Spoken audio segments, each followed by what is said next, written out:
cha dhambi, ila ni kikombe chake lazima kinywe. Waweza pita kwenye wakati mgumu mpaka watu wakakushangaa. Jaribu ni maumivu, mateso makali ya utesayo roho, moyo na mwili. Hata ukikaa vizuri kwenye imani, lazima uonekane umetenda dhambi. Kesheni muombe, msije ingia majaribuni. Roho ladhi, lakini mwili ni dhaifu. Kesheni muombe, msije ingia majaribuni. Roho ladhi, lakini mwili ni dhaifu.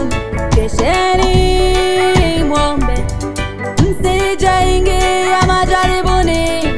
Roho ladhi, lakini mwili ni dhaifu.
Akikaribia kukata roho msalabani, alipata maumivu makali mwilini mwake.